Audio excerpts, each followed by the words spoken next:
Welcome into another edition of The Meltdown. So happy to have you here as the weekend box office led to yet another huge weekend for Marvel as Ryan Reynolds' Deadpool and Wolverine has crossed the $1 billion mark, and Blake Lively's It Ends With Us is far from ending its stellar box office run after opening way above most expectations. Tyler, meanwhile, was one of the few in the world that took the time to see Borderlands over the weekend. Was it better than expected? We'll get his full review. 10 with Tim will get our crew answering some personal preference questions, and with Disney delivering its biggest industry innovation announcements of the year, we will find out what resonated from the D23 weekend with another Lunce's List. It's all happening right here on The Meltdown as we are presented by MyBookie, broadcasting live from the Culver studio. Two big boys in a tiny studio, teaching you and me about everything they know to make sound. A meltdown, it's the meltdown, time for the meltdown, coming for the meltdown, let's start the show. Welcome in, Meltdonians, to this lovely land as we gather each and every day around the pop culture campfire around 2 o'clock Central, 3 o'clock Eastern. We appreciate you making us a part of your day, especially James, who just dropped a super chat here with us saying, hello, fellow Meltdonians. Hope everyone is well.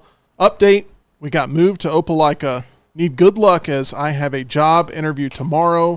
Love you guys. We love you, James, and we really appreciate your support, and we are all rooting for you there in your job interview. Normally, I introduce John Lunsford next here on the show, but instead, I'm going to skip to Brian Pavlik, who joins us all show long, and I'm going to ask for whatever tips that you can give James, who's dropped this super chat that's going into this big interview tomorrow. Listen, it's funny, the Meltdown, next round, anything that rhymes with down around here, we have this family. It really is, especially in the chat. And even though you may not ever meet this person, hopefully we meet some at kickoff parties and stuff like that. James contributes a lot. And so when James has an opportunity, I know I speak for all of us in the chat, James, good luck. Just do your best. Be you, because who you are in the chat brings a lot to the show and to a lot of our audience. So, James, just have a good time with it. Relax, be yourself, and you'll do great, man. We're pulling for you. Absolutely. And if you don't get the job, it's now Brian's fault. So that's the way that works. That was my advice. Gave you some cover. That's the way it happens. Dude. The other half of the Meltdown, that is Mr. John Lunsford back here searching for himself always. John Ush joined us to pull another retro trailer reaction selection out of the Dune popcorn bucket for this week. And I know, after years of hearing you talk about this film, it is an entry that you're really excited for. I think it's the single greatest movie ever created, and that would be Children of Men, which stars Clive Owen, Julianne Moore. It has a great cast, Michael Caine.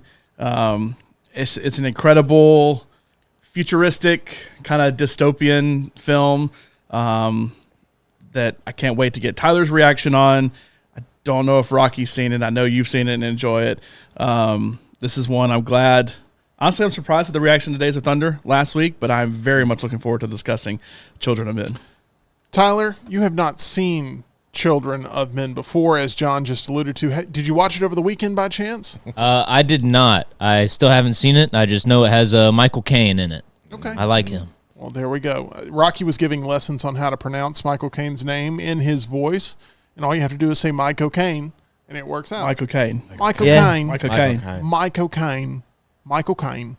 Okay, it works out. You also got a chance to see No Country for Old Men for the first time this past weekend. I saw that. I don't know how you passed clearance to host a pop culture show without having seen No Country for Old Men before today. It came out in 2007. You've had some time to catch up on it, but you finally got around to it after being told it's the greatest thing since sliced bread, and you watched it. Do you feel like all of that hype affected your enjoyment of the film, John? It did. I still overall liked the film, but third act didn't really do it for me, if I'm being honest. I thought it was great to start. I really liked Javier Bardem in it, but just, I don't know, something about third act didn't really sit well with me. I didn't really like the way it played out after what had been an incredible kind of cat and mouse for the first, probably 2/3 of the movie, and I get the love for this movie. I get Javier Bardem winning an Oscar for this movie. I even get it winning. It did win Best Picture, didn't it? It did win Best Picture. I get it winning Best Picture, but for me, just not a fan of the final act. But I do think the overhype, that if I had seen this without all the hype going into it, may not have had. And I didn't have a negative view of it. I just may have had a little higher view of it.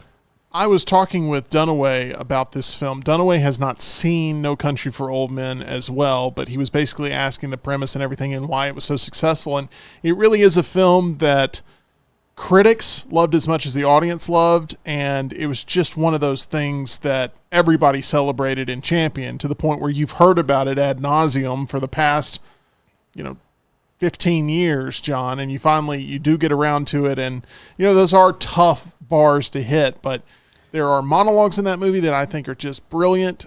It's not one of my all-time favorites, but I think it's just so perfectly executed with the story it's trying to tell there with No Country for Old Men. I'm kind of, I don't want to say hit or miss with the Coen brothers, but some things stand out as like incredible. We already had a Brother Where Art Thou on the retro reviews. It was my choice that obviously I love. I like The Big Lebowski. I don't love The Big Lebowski. I thought you did love that movie, to be honest. I mean, I like it better than No Country for Old Men, but I probably give Big Lebowski a 4 out of 5. I don't know if I've ever properly rated it because that was a while ago, but I gave No Country for Old Men a 3.5 out of 5. I do love Inside Llewyn Davis. Like, in my greatest movies of all time, that's one of the ones that I would put on there. Hail Caesar was garbage. The Ballad of Buster Scruggs was okay. Lately, they have kind of struggled. I know they split up. I thought The Tragedy of Macbeth was really, really good. That was one of them. I don't remember which one. But I need to go back and watch some of their older catalog and kind of get a good view of, like, I've never seen Fargo. Like, I need to kind of place that in there. True Grit. I think it was Lish was saying, go watch True Grit. I need to watch that. There's a lot still for their filmography I gotta add into there. And No Country for Old Men was definitely at the top. It's a work in progress for sure. You're not a big horror movie fan. That's been made clear here on this platform in every regard, but we got some horror movie news today, as we have a director officially hired for the remake of Creature from the Black Lagoon for Universal. I know your wife is going to be all about going to see that because she loves the Universal monsters for sure. Yes. Is it a Coen? James Wan has been tasked with this, and I think, is there a better fit for a Creature from the Black Lagoon movie than James Wan, who's done No, there is not. horror movies and Aquaman? And Fast and Furious 7. Oh gosh, I The knew best all comes back to the those. best good- Fast it was and a good Furious one. movie. So I know you're not a horror fan, but if you're Universal, if you're sitting in a power chair at Universal, is this not a first round draft pick for this movie? Oh, definitely, because even just take the movies he's directed out, he has written for tons of them. It seems like he and Lee Wanell are kind of like a tag team, and a lot of this stuff. Thank you for Saul, by the way. We really appreciate it. John's going to get around to that on his watch list. Nope. But I'm working. Like, I don't know if it had anything to do with Invisible Man. I like that one. I'm trying to think of horror movies that he's done that I may have Didn't liked. he write the first Conjuring, or am I thinking of Insidious? He did. He did The Conjuring. Okay. He directed the first Conjuring. He directed all the Insidious. No, he didn't do the chapter 3. Insidious movies were okay. Not great. Insidious 1 is really, really good. Conjuring. It goes downhill from there. But Yeah, I agree. I can do more of For the sure. gore like Saw than I can the jump out and boo of really? Insidious and all. I can't. Most people is the reverse. Yeah, I know. I'm a sicko. around No, I there, could do but that's all Insidious. right. That's fine. I can't do Saw. He wrote Megan. That was okay. So he's done some horror that's If I'm been not okay. mistaken, was the first Insidious movie PG-13? I believe it was. Because I think it, Are at they the not time all walking out, PG-13? they may be, but I And was was the it first under one is WWE scary. Films? No, I don't think it was. I honestly don't know. I don't know. I think there was a tie-in. Production companies, Haunted Movies, Stage don't 6 think Films, so. Alliance Films, I Am Global. There was thinking something of with See No Evil? Insidious. Well, May 19th. With Kane? That was May Kane, yeah. 19th will always I do know haunt that. us. Well, producer Tyler's back here with us. It is a big week for horror because Oh, yeah. we have a heavy hitter. One of the biggest horror movies of the year is coming out this week. Fede Alvarez's Alien Romulus is promising to take the Alien franchise back to its roots this upcoming weekend. For the 45th anniversary re-release, there was a sit-down with Alvarez and Ridley Scott. That experience alone has me excited. We were both in the theater for that one in separate showings. What's your anticipation level for Alien Romulus this week? This is one of my most anticipated films of the year. Definitely my most anticipated horror of the year. And I want this to be a true return to form Alien 1, but with better CGI and effects. That's what they're promising. They're promising it's going to get back to its horror roots. And John is on the fence of whether or not he's going to see this, I think. Maybe I don't think he's on the fence at all. I think he's on the fence on whether or not he's going to let himself get dragged to it. Letting myself, getting drugged to it, I am on the fence of, I guess. But I am not on the fence whether I want to see it. It's a hard pass for me because I liked when they got away from it in Prometheus. And I feel like most people prefer the horror aspect of it, but not my cup of tea. John, the byline here, it's not that bad. While scavenging the deep ends of a derelict space station, a group of young space colonizers come face to face with the most terrifying life form in the universe. It's not, that doesn't sound that bad. Godzilla in Sounds space. like it's going to be pleasant. I'm sure if you look up the tagline for Saw, it's just like, they're playing a game. It's like, ooh, fun, a game, right? With a puppet. Yeah. With puppets. Puppets. That's not a scary movie at all. All kinds of fun. It's just like Labyrinth. With Terrifier, it's just like, oh, there's a clown going around. Yes. It's fun, right? I watched half of the Jim Henson, Ron Howard documentary last night. Have you seen the whole documentary? I have not seen the whole documentary. Oh my gosh. It's really, really good. And I didn't know that the Muppets came to be as a way to basically advertise products. Dog food was the first thing. I didn't know that. We talked about that a few weeks ago, didn't we, Tyler? Rolf the dog Rolf, was the original spokesman for some canine dog whatever. And then Kermit came along, and next thing you know, we've got puppets and Muppet intellectual properties and Sesame Street and Fraggle Rock. And Absolutely. And this documentary tackles almost all of it. Brian, when you do get a chance to sit down and watch the whole thing, it's going to be right up your alley. You're going to absolutely love it. Can't wait. You're a giant Muppets fan. Love the Muppets. I grew up on Sesame Street. And then, the Muppet Show was always on kind of that afternoon, after school Nickelodeon. So the old 70s, early 80s of the Muppet Show, all the remakes that have happened since. Can't get enough of the Muppets. No Disney 23 Muppet announcements, sadly. Maybe next year. But, the Muppets, it's great. It's right up my alley. Well, we will see what they do with the future of the Muppets, because I think, Tyler, you're yearning for them to revitalize that IP for Once sure. again, I'd like to throw out the suggestion, instead of us doing live action remakes of every Disney film ever made, 1,000%. let's just do it with Muppets. It'll be more fun. It'll actually be a fresher take on it because it's Muppets and different audience. So I kind of view the Muppet aspect of redoing properties that already exist kind of like the Lego way of doing it. I mean, it's two very different things, but like using something you already know and love and then taking that and putting it into a property that you know and love. For sure. And the Lego movies have been so successful. The original Lego Batman, aren't they planning more spin-offs? I know there's the Pharrell one, but that's technically not the Lego movie. With like video games, I mean, they're doing good video games. They've done Star Wars, Avengers, all that kind of stuff. They're doing the new Star Wars show. I think it's a show that they're doing with the whole Rebuild the Galaxy thing. So the Lego Star Wars game is actually incredible. I don't consider myself to be the biggest fan of the Muppets. However, I love Muppets Christmas Carol. I mean, I think it is like a top-tier holiday movie. And that alone, that movie and its execution alone shows that Tyler's idea has some merit of basically telling stories that you know and subbing in the Muppets. Muppet Treasure Island. Comes full circle. We started it off with Michael Caine. Now we've got Michael Caine and Muppet Christmas Carol and That's true. All those good ones. Yeah, I mean the movies lately, you gotta have to be a Muppet fan and rely on the cameos. Yeah. But they proved in that one time when, or twice now, like Tyler said, Muppet Treasure Island, they can take a traditional tale, put a Muppet spin on it, and it can be successful. Haunted Mansion excluded, John. Yeah, that's not great. What did y'all think about the Muppets TV show they did on ABC that one year? The Office style setting. Kind of a mockumentary. It was creative, and it had those moments and gave them personalities.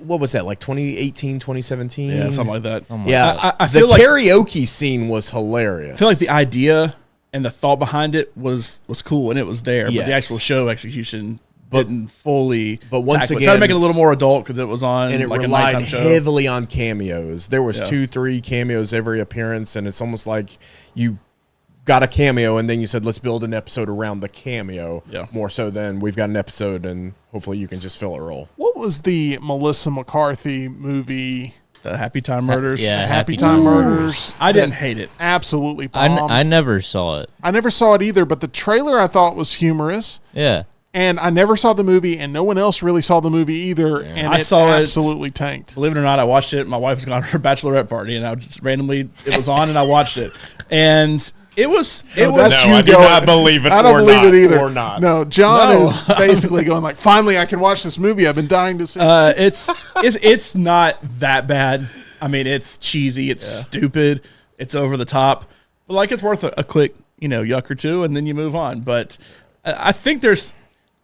This sounds weird, but I think there's something there with like more adult Muppet stuff. And I'm there not saying is. like go over the top, like violent sexual stuff like that movie did, but like that TV show that they did on ABC, it lasted for like a year and they canceled it. But I feel like it was more adult, just adult real life, more so than like we're not making it like pornographic Muppets or anything. I'm not saying go do that. Ugh. That's what the Happy Time Murders Team did. America. House of the Dragon America. with Muppets. Yeah. I think that one. And like Smuff has a great idea. He says the public has been begging for the Great Gatsby with Muppets, works. and I think that is just such a great idea. Yeah, I love it.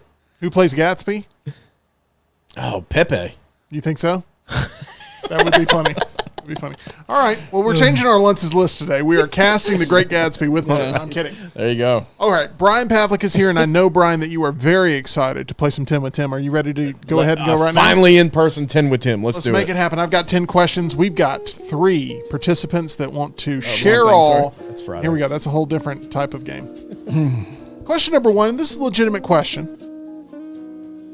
Brian Pavlik, have you ever had a deep-fried Oreo in your life? Never. John Lunsford, have you ever had a deep-fried Oreo in your life? I have. I do not prefer them. Can you walk me through that experience of where you were when you had it and what the texture was God. like?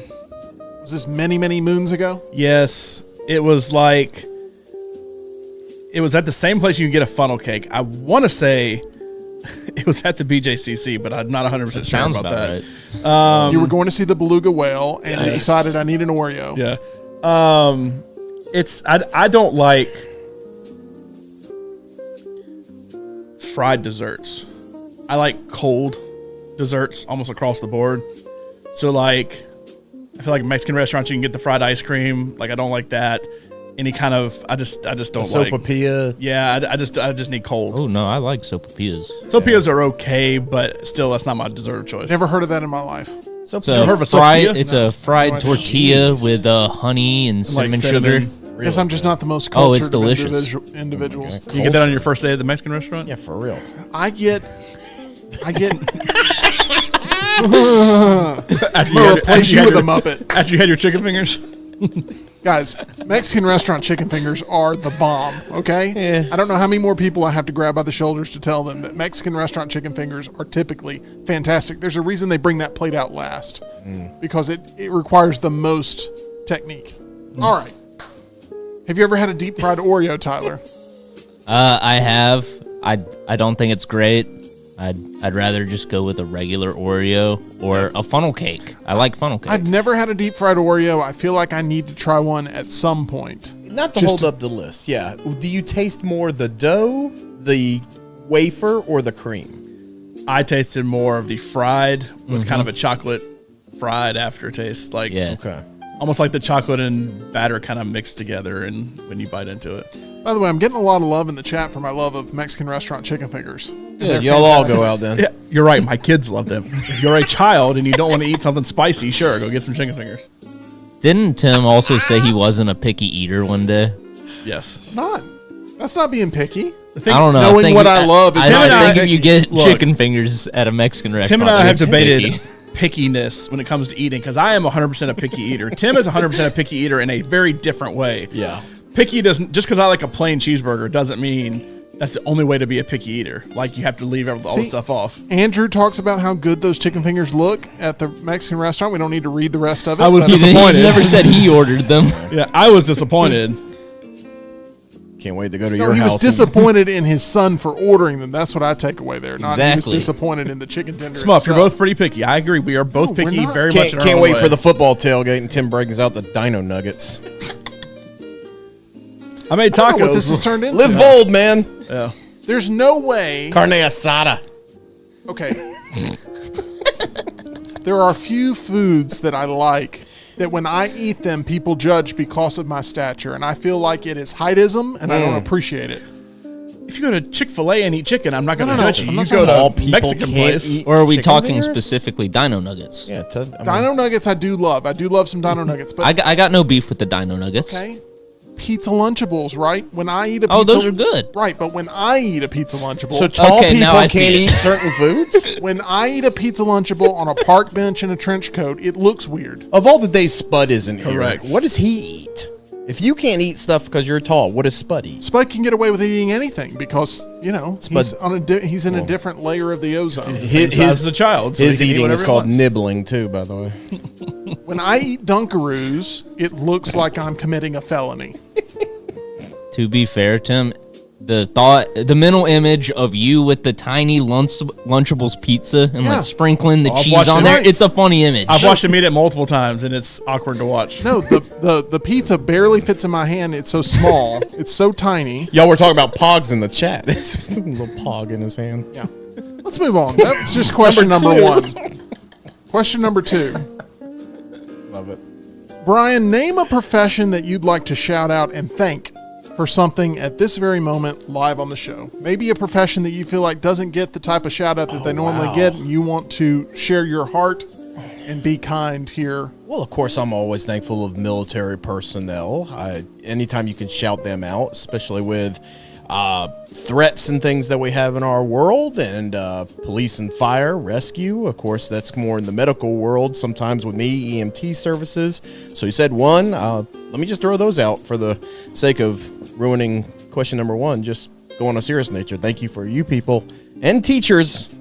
Teachers, it's important this time of year as well. You didn't ruin question number one. You're good. I know you guys attacked me for my palate, but that's Somehow we got nothing your chicken personal. fingers at a Mexican place Well, after fried Oreos. If you rewind the tape, it was you who did that. You're the one who did it. Like somehow we got no. You're the one that did it. We will. You can rewind the tape. Stand by it. John Lunsford, name a profession that you'd like to shout out and thank for something at this very moment live on the show. It doesn't have to be, something that you'd find on a greeting card. It can be maybe a profession that never gets shouted out. You go whichever direction you'd like to go. Truck drivers. Oh, Got to get stuff from point A to point B, and truck drivers are it. I don't want to take away your shout out here, okay? I'm not trying to contradict your shout out because I love truck drivers. They obviously made up a big part of our radio audience back in the day for sure. And they do get our goods back and forth. They kept the country going during a pandemic, getting all those goods going. However, Agree. I can't help but bring up a story I read here recently that shows that truck drivers make up the largest percentage of serial killers in the country I did see that. because they're able to get from state to state, I can believe that. and they typically are alone when they're committing their crimes. So for all the non-serial killer truck drivers, all you nurses and doctors and teachers and firefighters and all the non-serial killer versions, thank you. I'm just saying Yeah. that it jarred my memory of reading that article and being like, oh, that's interesting. They should make a television series about a serial killing truck driver. And I think that it would just take off like a rocket.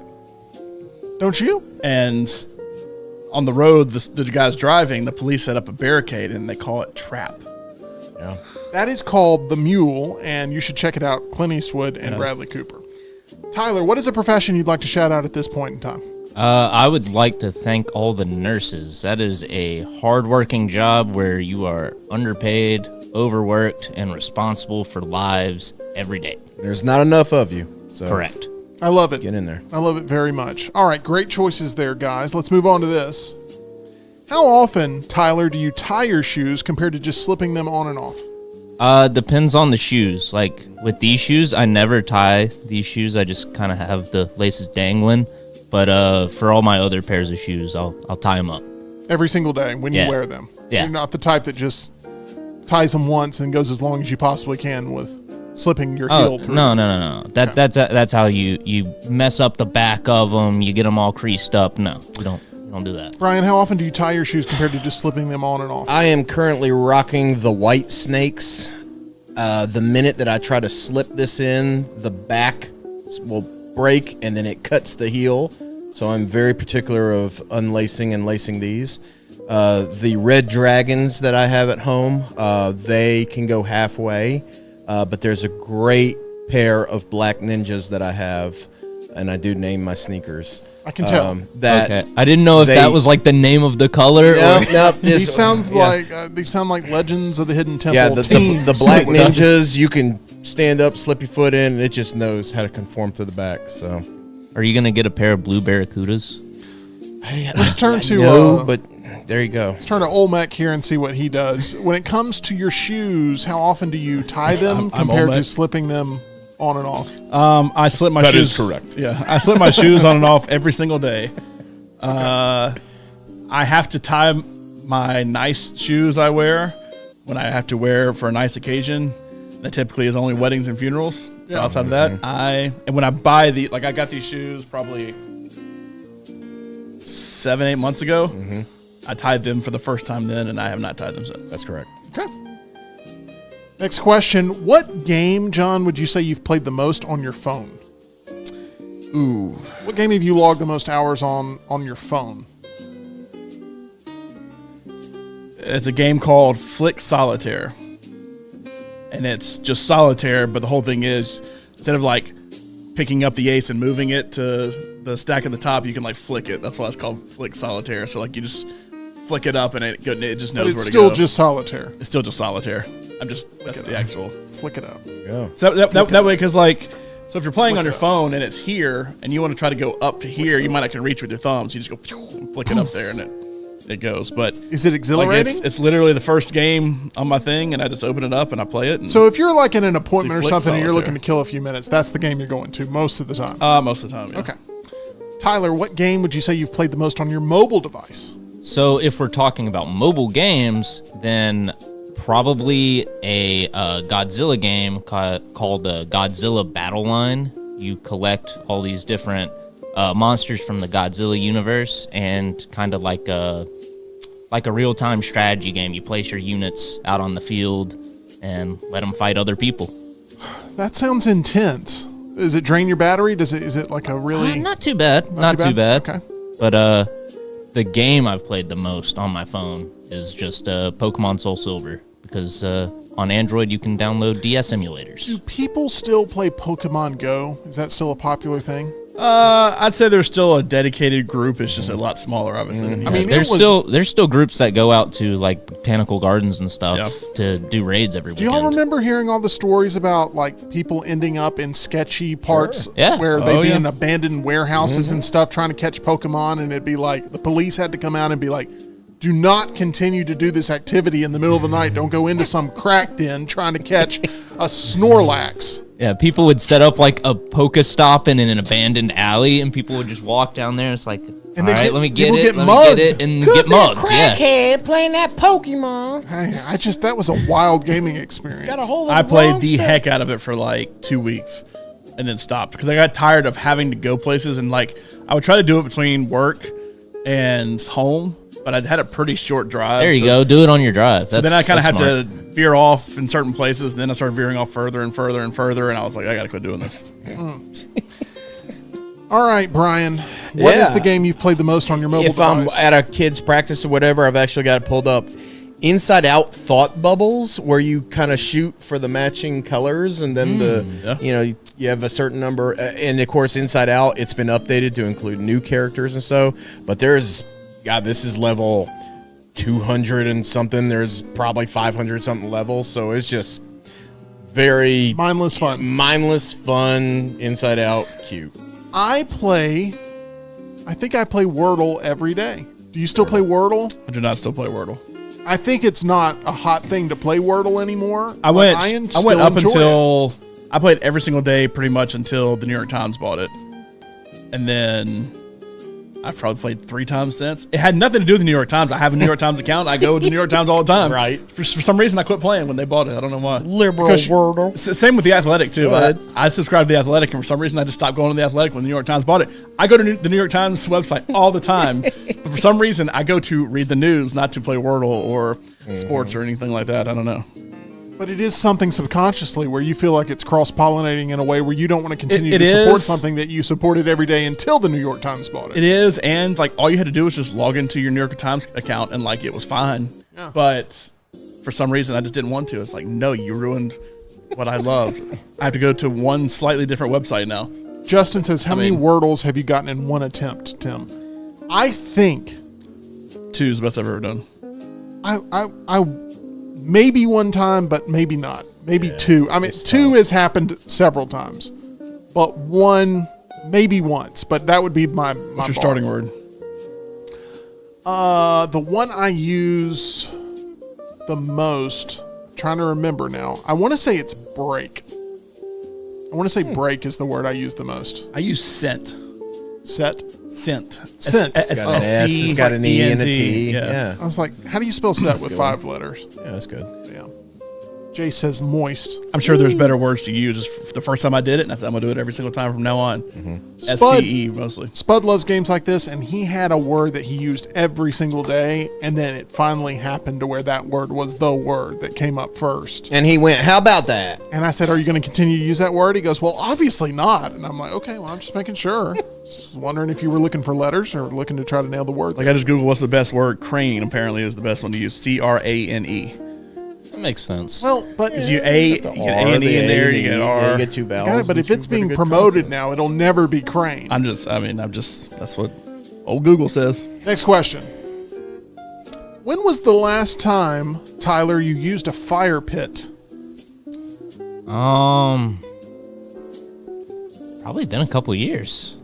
What about a campfire? When was the last time you were around a campfire of any sort? Same deal. Same thing? Same time as the Ryan, fire when, pit. when was the last time you used a fire pit? I bet you used one in the past year at least. It was definitely a year. It was at a neighbor's house. I do have one. I cleaned it out actually the other day when I pressure washed, but we have not used ours in a couple of years. But if anybody says, come over to the fire pit and it's a nice night, yeah. More interesting question. Is pressure washing addictive? Is it something that you love? I don't have the circular disc. If I owned that, I would pressure wash the entire neighborhood because I could just see where that could be fun and basically curling with water. But because I just have the stream, it's like I've been at this for hours and I've gotten the first slab of my driveway. I just recently downloaded a pressure washer simulator on the Xbox. Look at you with your nuggets and simulations of pressure I washing. haven't played it yet, but I'm Okay. worried that I'm going to love it. That was my next question: is what is the gameplay experience like? It's like in a first-person shooter I've against watched crime. people play it before on Twitch. I mean, it looks interesting. I just know I would never actually play it. Jeez, I got to get a life. Y'all are I living it up. love the lawn mowing Having a life simulator. watching somebody play a power watching simulator. The lawn mowing simulator is my jam. I absolutely love it. It encouraged me to fire my yard guy and to do it myself. Nice. Okay. Yeah. Wow. Okay. John Lunsford, when was the last time you used a fire pit? Probably this past spring. Yeah. Like Nice weather. March, April. We have one downstairs that I guess you technically consider a fire pit. It's a propane one, but like it's kind of sort of a pit. Mm-hmm. It's like an above ground thing, but it's kind of that. I'll call it a fire Also, pit. I think it's important you do it in like non-summer because no sense staying up till 9 o'clock at night, and that's when the fire starts getting going. Do it at 5:30 when it's dark in December. Smuff says the lawn mowing simulator was very slow and relaxing, excellent to put you to sleep. It was relaxing, but it didn't put me to sleep. It made me want to continue to grow my small business in the game and run print advertisement. Okay, next question. I'm going to start with Tyler on this one. Tyler, name someone who always looks intimidating.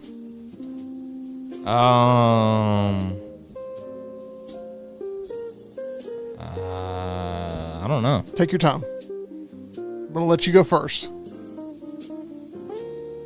Someone who always looks intimidating. Is there anybody, male or female, that always sort of makes Your spine have a tingle in it?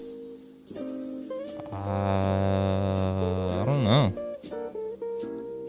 Lionel, intimidated by no one. First non-answer ever in a 10 with Tim. Let's go to Brian Pavlik. That was a hard question, especially on Name someone man. I mean, who always looks intimidating. I'm looking at your Funkos, I'm looking at posters, and I'm like, You don't have anything either? Not like that. No, I mean, how's the Monopoly guy looking these days? Okay.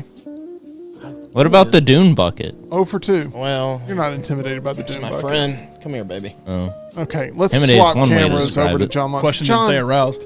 you answer any question, you get all the points. Name anyone on this earth that looks intimidating all the time. I always kind of thought Scott Cochran was intimidating. Always screaming at the top of his lungs, super jacked. That like I can't handle that. Fourth It's quarter. too much. It's too intimidating for me. So that would have ended up canceling your commitment to Bama for a certain stretch. Potentially. Oh, wow. I've always said if I ever had to actually go somewhere and play football, it would have been Oregon, no doubt. 'Cause I could have gotten away from him. And What about Brock Lesnar? Feel like Brock Lesnar always looks intimidating? Of course, especially when he's got the sword tattoo thing. I mean, Yeah. that's ridiculous. Okay. All But right. I wasn't like That- the first person I thought of. I'm That sorry. question was a misfire. I obviously. must have misunderstood because I was only thinking of people in my life. Yeah, thank you. No, it could I was be anybody. Thinking of a You have an profession answer? again. Godzilla. No, I don't have an answer. Let's move on. Okay. Although that sword for Brock Lesnar is trying to get a little Misfire. bend in it. You know. Should we even do the rest of the questions? I feel like we've totally lost our groove. All right, here we go. Frankenstein was kind of a scary guy, but whatever. Lunsford, how many places would you say you rotate between for pizza delivery to your place? Better question. Better question. I didn't feel like the last one was a dud This until is a good one. it was. Never know the fireworks are I'm done going to until it doesn't go off. say about 6. No, 6, 7. hold on. 7 pizza places you rotate between? That's a you lot. have no loyalty, sir? I have loyalty. All for delivery? However, my wife very much wants to change it up every Yep. single time. Oh, okay. I'm with you. It's 5, 3 for delivery. Mine is 1, and I will not stand for any other place on Saturdays when I'm watching an Alabama game because Very good. I'm superstitious to the max. But outside of that, I will listen to suggestions, and depending on what I'm ultimately in the mood for, I may change, but most of the time she will change, Yep. and that will make us go somewhere different. 7 places. Yeah. Wow. Okay, that's going to be the high score, I think. Tyler, how many places would you say you rotate between for pizza delivery to your place? From the high score of 7 to the low score of 0. You never order pizza. I never order pizza delivery. Okay. I'll either pick it up or more often than not, I just don't eat pizza. As a kid, was there pizza delivery as a part of your life? Not very often. We typically stuck with just one place, though. Got it. Pretty loyal. Let's go with Brian Pavlik. How many places does... Yeah, 5 total, 3 delivered. And then you mentioned it, probably 1 pickup. Wow. So Now, let's say people- 6. People are saying I can't even name 7 pizza delivery places. I'm counting Yes, you it may be a restaurant through DoorDash that we order delivery from. Not that they specifically do it. Yeah, like I mean- a Papa John's, Pizza Hut, Domino's, those kind of places have their own drivers. Like there may be a local place that does Places it. but that serve I do pizza. it through. And I've also got a Marco's and a Hungry Howie's, so there's all I like your how you deliveries gestured right towards there, me. too. you know what I meant. Yeah. Next question. Brian Pavlik, when was the last time you played tennis? Tennis, it'd be hard to say. Pickleball last week. Can we do pickleball? Pickleball is the new tennis. Let's all be honest here. If they had was made fun. challengers about pickleball, it Yeah. would have made way more money. It was fun. It was tennis on a smaller court. Set that one up. I definitely was the youngest one out there by about 25 years old when I did go out there. So, yay, active elderly. That's good. Especially for my real line of work with your orthopedic injuries. Yoo-hoo! But pickleball was fun. Tennis, I don't even think I own a tennis racket anymore. Okay. Tennis has just been shootout. Challengers with Muppets, are we into that? John, are you I'm in. going for that? You're going Let's for do the it. Challengers Yeah. with Muppets? Yeah. Okay, my question to you, John, is when was the last time you played tennis? It's probably been. About tennis years? I was going to say it's been about 10 years. Wow. Because I. Tennis years? I lived in an apartment complex off Valleydale that had Couple more tennis times. courts. That I played there. Outside of that, I don't- Tennis courts or so. You said tennis courts? I thought you Tennis. said that had escorts. I was that like, had tennis courts. okay. That's closer to Challengers. That If is. they had escorts, I was missing out. But I honestly don't think I've ever just like picked up and gone to like the park or anything since then. Okay. Tyler, when was the last time you played tennis? So many jokes running through my head. Probably about 15 years or so. I used to play pretty regularly, but I no longer have a racket. I stopped and started playing soccer. You are 18 years old, so that was impressive. 3 years ago, or 3 years old, you were playing tennis. All right, wild. move on to this. Wild. Tyler, have you ever visited the state of Montana? Nope. Would you like to? Yeah, sure. Okay. Come Why not?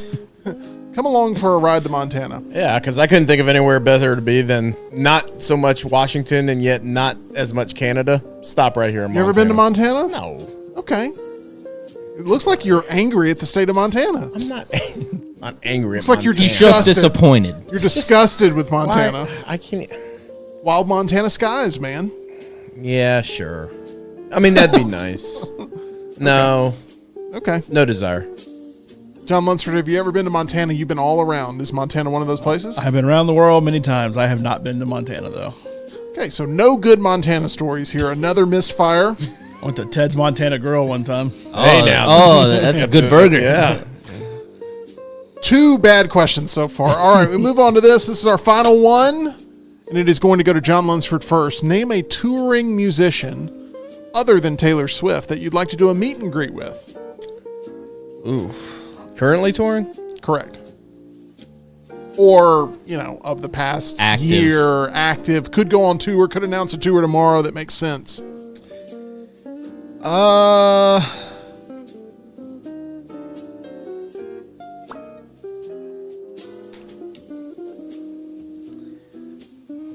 No one? These weren't meant to be stumpers today. We saved that for Wednesdays. I'm just not. You're, I do not care to see his latest tour, but I wouldn't mind sitting down and talking to Post Malone. Great answer. Great answer. Now, you're obviously not into the country thing, so Right. you're going to have He's to done wait. plenty in the past. You're and going to I'm have to wait sure- a hot minute. Yeah. Name a touring musician, Tyler, other than Taylor Swift, that you'd like to do a meet and greet with. Now, you've had time to think. This should not be happening. This is like when I we mean, go to here- order at the here- Mexican here's my restaurant. I problem. know I want the chicken fingers, and you're looking over the menu still. I don't really do meet and greets. I've done a couple, and it's just, Flava Flav was one. well, I mean, that's not a meet and greet. I was thinking more like you buy like that ticket for the concert or whatever. Have you noticed, by the way, that since Tyler brought up Flava Flav on the show, he's been in pop culturally relevant ever since? Like more and more. I brought and him more. back. You did. You did. You met Flava Flav. You met Ruben Studdard. We got to add another person for you to meet just randomly. Like throw it out there. How about like Corey Feldman? Oh, he just missed that. That would have been cool. He was here Friday. He opened for Limp Bizkit. Corey Feldman opened for Limp Bizkit. Yes, he true. did, and an underground He was rapper at the named bottom of the Bones bill. as well.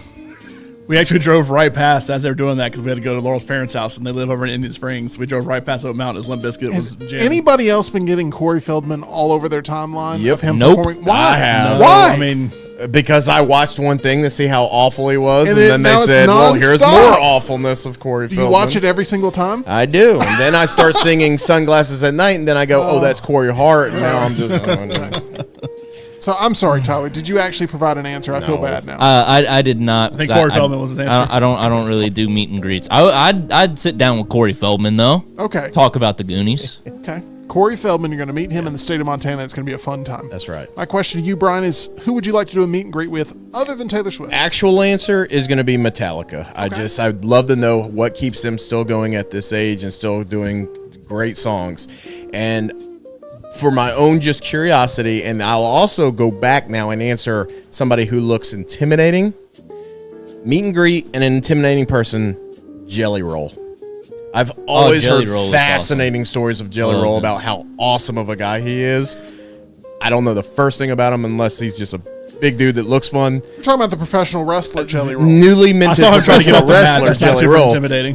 But he, I've just heard stories that he's just the coolest guy. Seems that way. He's everywhere now. Yeah. I mean, I don't know if he can be overexposed or oversaturated with his appearances, but it feels like any sort of special that's happening, he pops up. And he's got a brother, Cinnamon. That's not the best joke made on the show today. I'm just going to point that out. The best in Not the past half hour.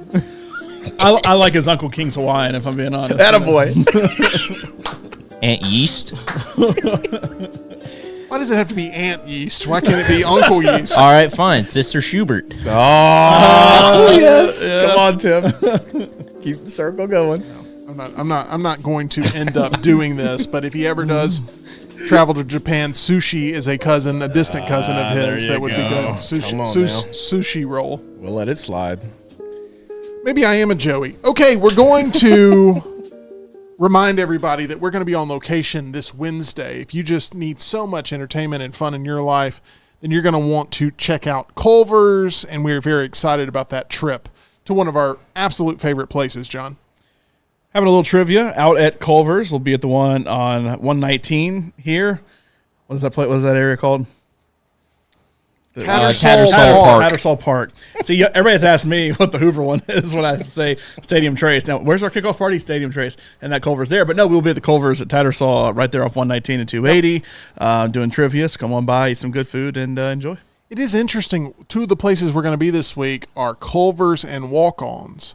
And in both places, there's a Culver's near the Walk-Ons. However, right, we're going to one Culver's over here and then the Walk-Ons over here. That is right. So, it can be a little confusing for people. But you've got the J.J. Watt meal at Culver's right now. It's a double deluxe with a side of cheese curds, with a root beer, and a 2-scoop turtle sundae with chocolate custard. It's his order. And every J.J. meal sold results in a donation to his charity.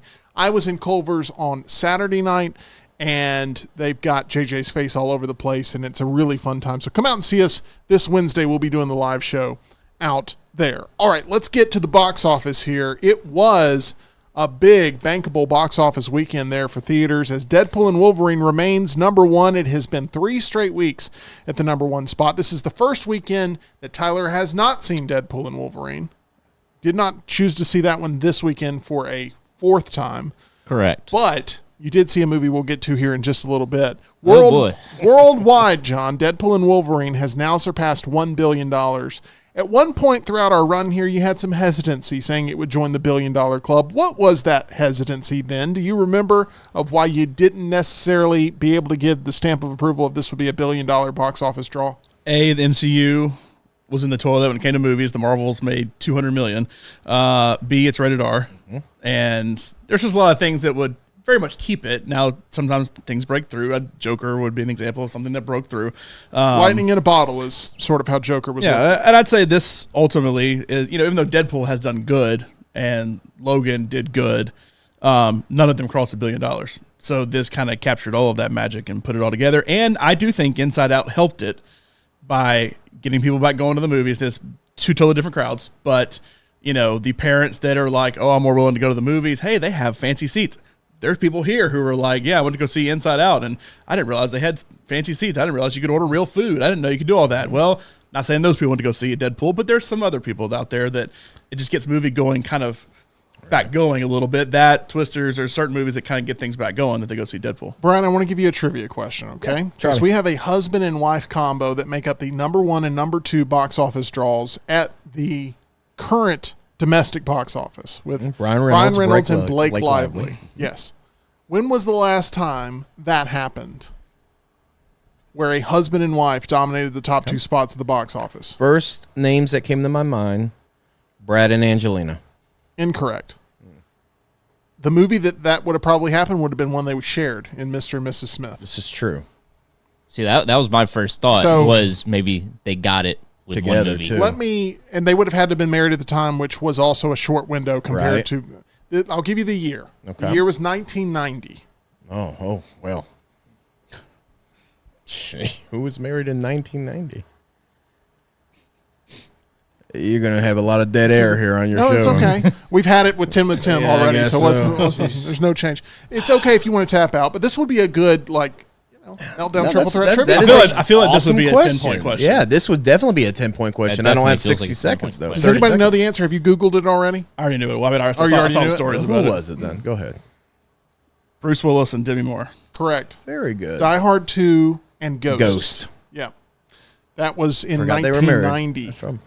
Yep, that is the case there. Deadpool and Wolverine had less than a 45% drop.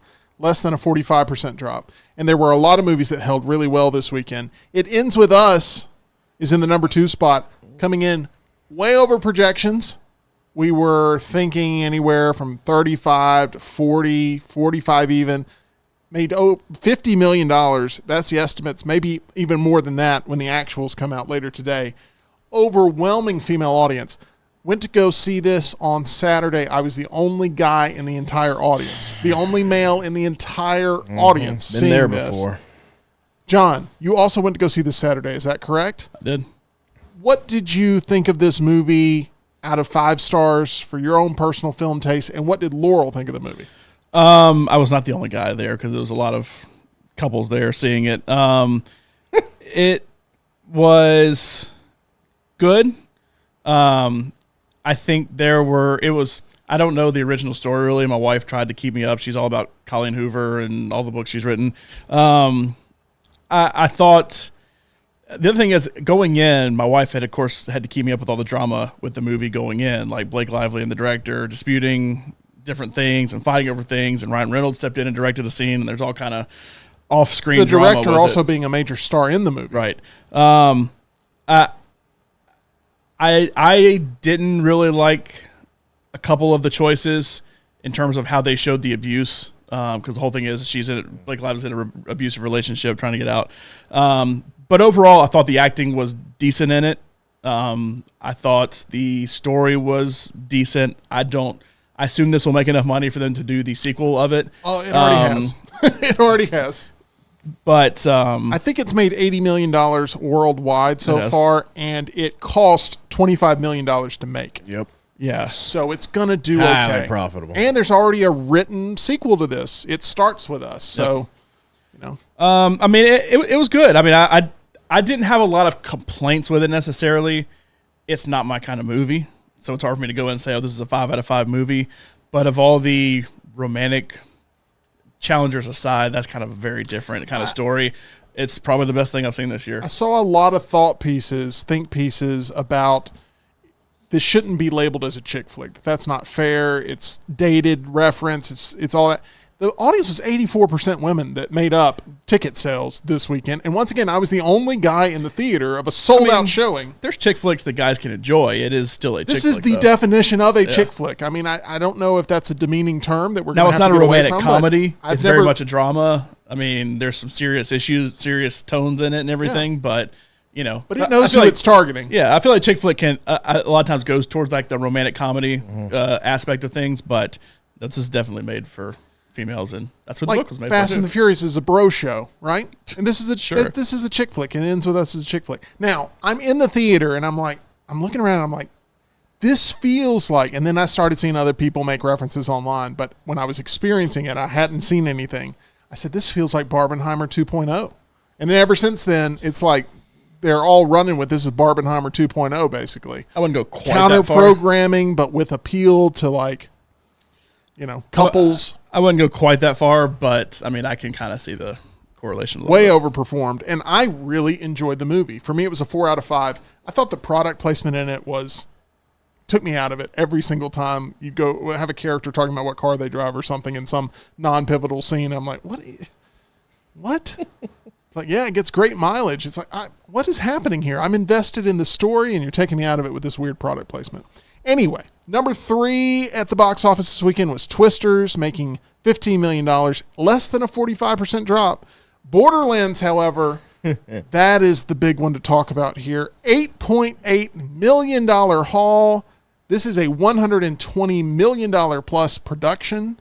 It's a video game adaptation. Tyler, you went to go see it this weekend. You knew that the bar was low based on John's review. You knew that the bar was low based on the Rotten Tomatoes score. You went anyway because you're a glutton for punishment. Oh, yeah. Did you love Borderlands? Absolutely not. That was. Did you see my out of the theater reaction? I'm gonna be honest. I kind of knew the answer. I live for those. I kid you not. Mortal Kombat Annihilation looks like Citizen Kane compared to Borderlands. How is this even a movie? You're like, And the worst part is, they're not even going to learn their lesson from this because the people, the company that funded it is Take-Two Interactive, the owners of GTA. They're doing all right. They're still going to post $1.5 billion this quarter. well, Tyler, it's good to see some fire in you today. I was asked. worried during Tim with asked. Tim. I should have asked this at the beginning. This is my fault, Goodness. not yours. I don't know if I've seen a worse movie. Like, I've got it above Not Another Church movie in my letterbox, but it might fall below by the end of the year. So I was too harsh on Sting. You were the only one in Not Another Church movie. You were the only one in that screening. You Yeah. saw it alone. Yeah.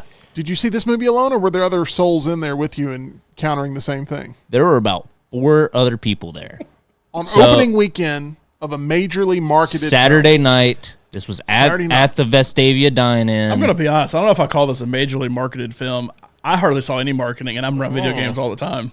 I I saw a good the, bit. I saw the occasional trailer, but on TV, I hardly saw anything. I mean, I hardly saw anything online about it. Like when I open up TikTok, I get ads for Deadpool. I get ads for It Ends With Us. I get ads for every movie. I never saw anything I didn't Borderlands. say it was the most marketed film, obviously, but it was highly marketed as being a, hey, if you love the video game, come out and see this thing. And I mean, I saw advertisements for it in traditional media, but it didn't. It wasn't enough to get the stench off of what was a trailer that obviously didn't land with people, and bad word of mouth, which we've talked about. The most important ingredient. People go, is it the star? Is it the director? What is it? Word of mouth. It's Tyler's out of the theater It review. is. There we go. It is Tyler's out of the theater review, but it is trusted sources that you go, look, I got a million options. Is this one of them I should waste my time with? If someone says no that you trust in your life, typically you'll skip it, which is why I'm deciding to skip Borderlands comparing to actually going and seeing it. It's your loss. This is a big loss for Eli Roth. Man, the bar at the theater was closed too. Oh, here we See go. it. Didn't make it any better, huh? Let him No. talk. Let him talk. Yeah. This film was shot back in 2021, and there were a bunch of reshoots on it, and they brought in, is it Tim Miller to They did Deadpool. help juice this thing up, and it fell flat in every regard. It feels like a movie that had years of production issues. There's no clear tone, clear feeling of the movie. Sometimes it wants to be like kind of a Fallout, real serious. There's moments of comic relief. And then other times it wants to be Jumanji in the Borderlands universe. Not to really make you disgruntled here, but I think the guy behind this Borderlands adaptation, I'm not talking about director, I'm talking about producer, I think they've hired him to do the Legend of Zelda series. Ooh, I hope not. And I'm concerned. Do know that the same people are involved with the BioShock adaptation for Netflix, so look forward to that never coming out. I have even less faith in it coming out after this than I did before. So the guy that produced this is doing Zelda. He has produced the Spider-Verse movies, so that's good. Hits and misses. But he has also produced the rest of the Sony, because this is a Sony. It's all Sony stuff, and he produced the rest of the Sony shared Spider-Verse universe, like Madam Web, Morbius, all those kind of movies. So he's done some bad stuff. He's I know he did Uncharted. It's the only video game I can think of he's done, but yeah, it's not So good. Tyler, out of 5, what was that number? 0.5. Oy. I thought the set designs were pretty decent, and I'd have given it a 0 if Letterboxd let me. You have to give it some kind of score. So I gave it half a star. I actually would have also given it a 0 if it had let me, but we'll call it 0.5 because Jack Black had a couple good lines. How long is the movie? Is it like 2 hours? It's less than 2 hours, but it feels like 4. So you're happy you went to go see Cuckoo instead? It is much 142 on Thursday night. an hour 42. Hour 42. Okay.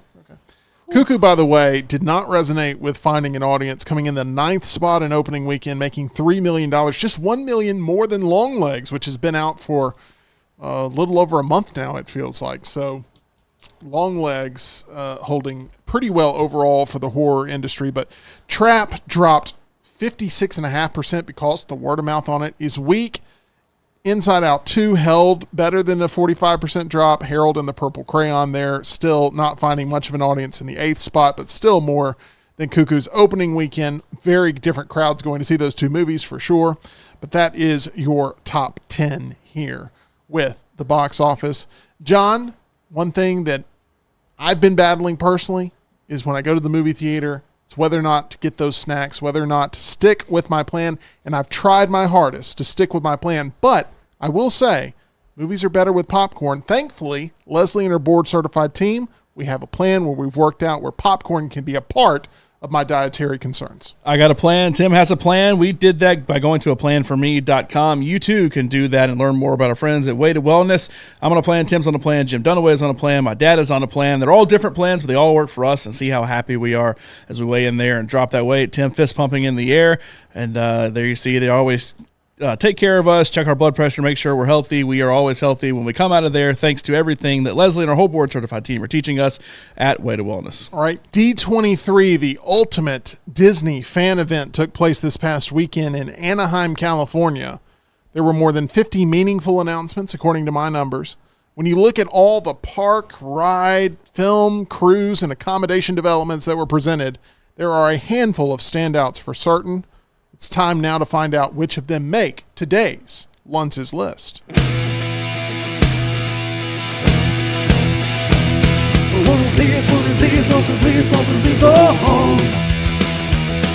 What is this? What is this? Luntz's List? Luntz's List? Oh. Luntz's List to buy. Luntz's List to buy. Luntz's List to buy. Luntz's List to buy.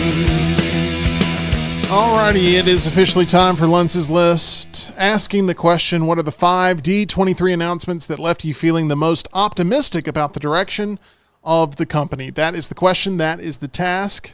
John, how did you approach this list?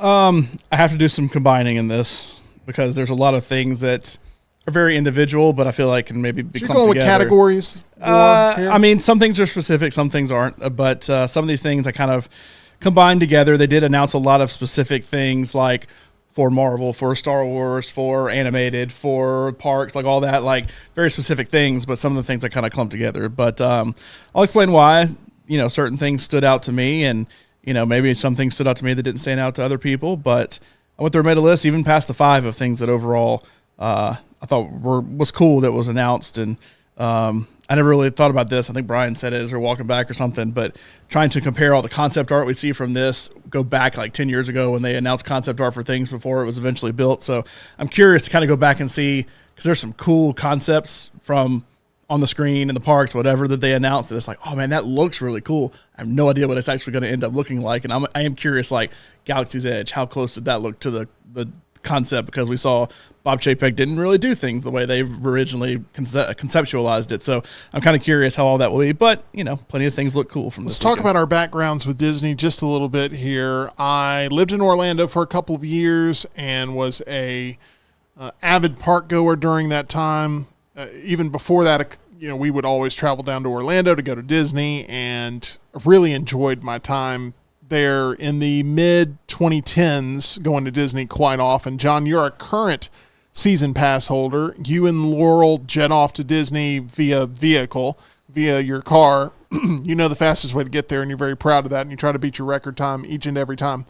But you are season pass holders for both Orlando and for Disneyland in California and Anaheim? Yep, and I was never super into it as a child. I mean, I went many times growing up just because you take trips to Orlando. I had only been to Disneyland once, I think, before I met Laurel, or before we started dating. But I've been to both of them a lot more since then. Obviously, Orlando a lot easier to get to than LA. We've been to LA a couple times since COVID, but COVID really made that a lot harder. But yeah, we have been going for a long time, and it's a fun place to be. And Tyler, you haven't gone to Disney in a long, long time. However, you are interested in the developments that maybe are trying to pull you back in as a consumer. Yeah, I haven't been to Disney since I was probably 13 or 14. I've been a few times to play in the soccer tournament down there. and I would always go to the park after the tournament. So Explains why you're so good at FC24. Maybe FC25 will be my game. Who knows? FC25, the vengeance of Tim Melton, as I try to get good at soccer. It's going to be tough, though. Of Manager Melton. Manager Melton, that is correct. Manager Melton. More on that to come. And then we have Brian Pavlik, who is a certified Disney expert, because this is a part of your life that, I mean, we haven't really dove deep into here. Yeah. But talk about Believe Vacations and what you got going on. So it's my side hustle. I have my real world job, and of course, you guys have seen me talk professional wrestling, trivia. I've done the Madden, the EA Sports with you guys. But the side gig just for fun. Believe Vacations. I'm a travel agent. So with that, Disney properties, Universal properties, those are two of the most. There's other cruise lines and stuff out there, but I really love helping families with, especially Walt Disney World, being the proximity, being as many times I've gone. I've been to Disneyland once. That was 2 years ago. And we've done 4 cruises. We have been on 3 of the original 4 ships, looking to hit the Fantasy at some point, and then we'll do the Wish and all that. But we're supporting the hat, Believe Vacations, got my Country Bears shirt, got my Country Bear jug. What brings you the most joy when it comes to a family being able to fulfill their hopes and dreams with that long-awaited vacation? Because a lot of this does take planning and time spent making sure that every little detail is right. Tim, I have people who ask me right now, what does 2025 look like? And I also have people saying, what's the best deal and how can I save money? So everybody's going to have what means something to them. A lot of people say, I have a 2-year-old. Is that a good time? For the 2-year-old, I'll be honest, they're not going to remember it. You will. So it's just as important. So don't think you got to postpone a vacation because whatever. Don't postpone a vacation because you hear this is going to happen in 2027 and beyond. Go now, experience, because it's only going to get better from here. You have something to refer to. I really enjoy when they get there and they say, man, I hear so much about Disney, whether it's nonsense. Just, I had a good time. And yes, it's pricey, but you know what? This is still the best entertainment, customer service, everything that you get. And that's what I love hearing, especially having a little part in helping plan when they get those pictures. Such and such went on Splash Mountain for the first time, or such and such met Goofy. That's cool. That's awesome. Awesome. Well, we're happy to have you here as a part of this panel because this is all about the future of the company, which is what D23 promotes itself as being, the ultimate fan event to get fans excited about the company. Obviously, Disney had a very strong Comic-Con and a very strong Hall H, where they were able to get a lot of people excited for the Marvel branding, and they were able to dominate the box office. They are producing hit after hit at the box office right now. It's good to be Disney and the House of the Mouse currently, with Inside Out 2 doing what it's done, with Deadpool and Wolverine doing what it's done. But this is all about the future, and it's all about those concepts that are being presented for the very first time, and a load of them were presented this past weekend. John, it is your tough task to narrow it down to 5 groupings of announcements and concepts that you find to be the biggest. Where are we starting with number 5? All right, number 5. This is probably the area I touch the least when it comes to the park, so I'm glad it's getting a little bit of a facelift. The Muppets. No, not the Muppets. Oh. Hey, Better leave the Rizzo's Muppets Pizza alone. is pretty good. Said leave the Muppets alone. I like I the got no problem Muppet with Pizza Muppet Rizzo, Theater Pizza 3D. Rizzo, the second story. said Tyler, this is you'll the- appreciate this, especially if you've seen Muppets Take Manhattan. They have a dance floor with, it's a wedding reception feel at Pizza Rizzo. It's Nice. amazing. Oh, Animal Kingdom. Improvements. Great What are they start. doing to Animal Kingdom? So they didn't announce we're overhauling the whole park or anything, but I think one of the best rides at Disneyland is the Indiana Jones ride, and they are building an Indiana Jones ride where the dinosaurs ride is now. They are also building a whole Encanto area in Animal Kingdom as well. I've always waited for them to use that park to take the properties that they have and really hit it. They did with Avatar, but I feel like Avatar is kind of the only one they've really done it with as far as like new stuff. And I don't have this on my list, but like I think what they're doing with Avatar out at Disneyland is going to be really cool too. But I would like to see them improve Animal Kingdom with more current properties. And I get okay, Star Wars maybe doesn't fit into Animal Kingdom, but I feel like with Marvel, there's a lot you could do.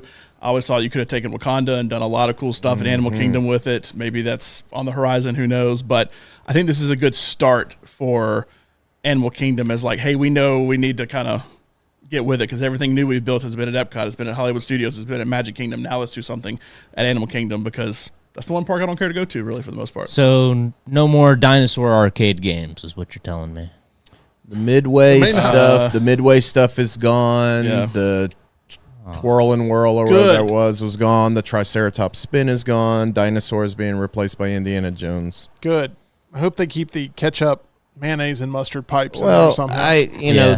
John mentioned the Indiana Jones ride out in Disneyland, and it is fun. It is exactly the animal or the dinosaur track and everything. Just it's Indiana Jones. A quick story on my only Indiana Jones experience. It kept breaking down while I was there, but I couldn't really concentrate on that particular ride because, put the women and children in bed here for a second. The young attendant who, you have to buckle in, shine his flashlight at me and said, "Sir, I need to watch you pull your tab." And so from that point forward, I kind of zoned out. That's what she said. And really couldn't enjoy the ride because of what was told to me in mixed company. Tyler, I'm going to need you to take that Dune popcorn bucket and put it in your corner of the office here. Staring at me. Let's make that happen now. But John, I'm with you. There's a lot of properties that Animal Kingdom fits. I think if they never went with Pandora, Zootopia, would have had not only a section, they probably could have renamed the whole thing Zootopia. We're getting a show that's replacing A Bug's Life. A problem with Animal Kingdom, while these are good, these are new updates, they need to add things to it because for my family, and I'm assuming with yours, like you said, you touch it the least, we could be done by 2:00 in the afternoon and say, great park hopper. There you go. Yep. I've heard that they were exploring the opportunities of a drone show at Animal Kingdom because you obviously can't have fireworks. But apparently the drones still make too much noise to scare the animals. So you need to add some things that are going to keep people in the parks longer at this park. This is a good start, but like John said, there's a lot they can still do. Very much just a start, but at least there's a start. Oh, yeah. This is the park that the past 3 times I've gone, I've skipped it altogether. I've never seen the world of Pandora. How much I go to Disney? My wife and I have been once. Yep. There's so much from the other 3 parks that I would rather do a second day at one of those parks than one day at Animal Kingdom. So it is also so hot there too. Somebody says Animal Kingdom's so hot. Always, it doesn't matter what time of year you go. Doesn't matter. You're always on fire. And it's a confusing layout. I always get kind of turned around in Animal Kingdom where I don't necessarily know where I am at any given point. I don't have that with any of the other parks. I know exactly where I am. Going back, kind of one thing real quick, what John was saying is going back and watching the announcements of some things. So going back and watching previous D23s when they announced that the Avatar land would be called Pandora. What was it described as? What was coming? And Joe Rohde, the famous Imagineer, described the 2 rides as, one, a flying ride. That's all he gave for Flight of Passage. And then a romantic boat ride was all he gave for the Navi River journey. So take that for what you will. They turned into what they were, but that's how they were described. Flight of Passage, incredible ride. All they said at the beginning was, it's going to be a flight ride. A bird's literally going to pick you up and just fly you around. The park. Let's get out of Animal Kingdom as soon as we can and move on to number 4 on Luntz's list. Tyler, did you ever go to Animal Kingdom? I've been once. Okay. You played the Dino Arcade. You really enjoyed it. Yeah. Did the Expedition Everest ride. Always. Got dragged to the Finding Nemo musical. And what else can you do there? That's about it. You got it. You went on a safari. We didn't even do that. Oh, you didn't do the safari? That's the best part of the whole thing. Oh, well, Animal cool. Kingdom was built for. All right. I don't know why I want to see now. We mentioned Finding Nemo. Tyler and Crush just have a whole back and forth. Oh, man. I just want to film Tyler and We Crush. can do that with Rockstar next time he's in here. It'll work perfect. Yeah, man. Pixar. What about Pixar? I'm just clumping Pixar together. So Give me some Finn. Okay. So Pixar in May. Do you remember what happened in May with Pixar? Do I remember what happened in May they with fired Pixar? like 200 people and said, we are not focusing on TV anymore. We are strictly focusing on feature films. Then Inside Out 2 comes out like a month later, absolutely slays it. It's the highest grossing movie of the year so far. May stay there. We'll see. So what did they announce at D23? We're doing a TV show. based on Inside Out. Not only that, we're doing a whole original series called Win or Lose that looks like it could be okay. And then, of course, on top of that, announcing new films, Incredibles 3, Toy Story 5, some new films. I think Hoppers looks like it could be intriguing. Elio, I don't know. We'll see, because all I keep thinking is Luca the whole time, which I didn't like. But, you know, for the most part, Pixar movies make money. If you go back and look pre-COVID, because I'm not going to count post-COVID the first couple of years, because I know they did the straight to Disney Plus stuff, so you can't really measure money on that. But the lowest grossing movie pre-COVID was The Good Dinosaur, and it still made double its budget. So Pixar ultimately makes money. I get probably where they were coming into Inside Out 2 and the unsure nature of things in general with Disney, but especially with Pixar. But I'm glad to see Pixar is back, that they're going all in, both with Disney Plus and with their feature films as well. And, you know, we knew we were going to get another Toy Story and Incredibles at some point, and they officially announced those. And I kind of had a little tease to that. And I'll kind of lump all of Disney animation in here as well, because you mentioned Zootopia. There's going to be another one of those. Then if that one does well, then maybe I could see some more Zootopia working its way in, I guess, to Animal Kingdom. I've noticed a trend when it comes to like lands and updates and things. First, it'll take Disney about 20 years to pull the trigger on a land, a ride, or something. And it was always like, why couldn't they do it sooner? And I think it's because if you enjoy this as a young person, let's say preteen, by the time you become 30-something, 40, you're going to have kids. It's going to mean something to you to take somebody on a new attraction of, oh, I used to. Because I think about that with, like, Beauty and the Beast and stuff. It took, like, 20 years. Finding Nemo finally came around, and now you can go on things. It's also great as a brand revitalizer, too. It really is. Of, like, it really re-energizes people about something that was a smash hit. That's right. When they let it go dormant for a little bit. So with all that being said, I've also noticed one of the trends is if there's a property that makes billions of dollars, and we have to say billions because I don't think millions would really qualify here, they're going to consider that for a land. So when you look at what could happen in 20 years, property that's worth billions of dollars, staying with Pixar, going outside of to another park, I could see Inside Out At Epcot? At Epcot taking over or merging with Figment and Imagination. Take over. And all that. That would hurt Figment fans. I'm fine with it. But I could see, because that area is already built to do Inside Out looking. I feel like the diehards are more in on Figment now, because it's kind of become a thing. Like Yeah, they he's had fun. the He's popcorn fun bucket that icon. was so big. He was the Mickey Mouse of Epcot, and it never took that, off. you know, I prefer Captain EO. you keep a little... Jelly just a little bit of Figment, but ultimately move on to Inside Out. I could see that. He could shake hands with Bing Bong, and the whole thing would just come full circle. Yeah. So. But I mean, I'll kind of throw all animation with this, because Zootopia 2, some concept art from Frozen 3, which will just absolutely slay whenever it comes out. Any chance of another Monsters, Inc. movie, given that they announced the Monstropolis land? Money to be made. I'm going to say they don't do that. Now, That yes, is they very disappointing. much could. If I had to guess, I would say no. Yeah. Okay, so you think that announcement might be more towards what Brian's saying, that Monsters University was such a success, now let's bring it back to the parks and then the people who grew up on Monsters, Inc. and University. And I don't know how well viewed, they did a TV show on Disney Plus. I don't know how well viewed that was.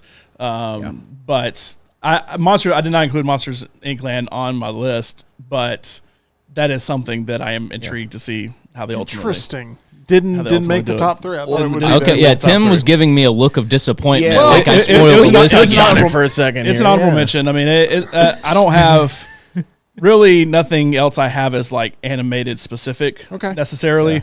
I kind of clumped all animation into this so I could kind of get it in there. Like I said, Disney, Pixar, a lot of times they kind of get put together when it comes to their animated movies, but Zootopia, Frozen are over here, and then like Toy Story and Incredibles are over here.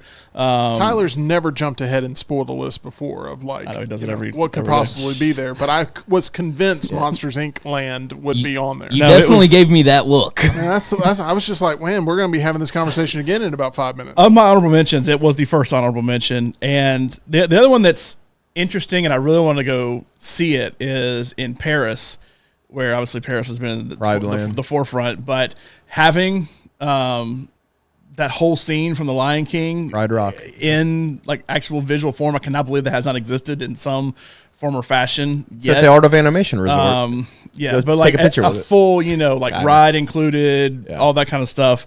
And they're building a Frozen area too, like a whole world of Frozen there too. So I mean, there's a lot of stuff that I didn't include on the list. I thought, man, this is fascinating as heck when it comes to outside of the U.S. parks, because they're building 2 incredible looking Spider-Man rides at Hong Kong and Shanghai. They're building all that stuff I just mentioned at Paris.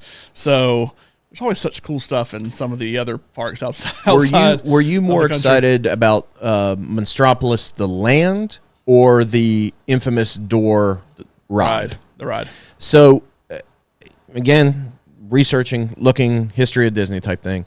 I've said it before. Disney does lands really well, because you're not spending the majority of your time on rides or attractions, and you're spending a good amount in queues, but really you're spending a lot of time walking from attraction to attraction, in between different lands, food, just being in the ambiance. So if you go back and you look at Galaxy's Edge, you look at Toy Story Land, you look at Pandora, and all these worlds that have opened up in the past 10 years, the lands are amazing. They are immersive. You do feel like you're not in Orlando, Florida. You're in these worlds. It's the rides that are hit or miss. And when you have this iconic door scene from Monsters, Inc. that we all said that could be a cool ride one day, and now it is, and they're talking about it being a suspended, I don't know if they call it an actual roller coaster or whatever, you're going to make one of 3 groups mad.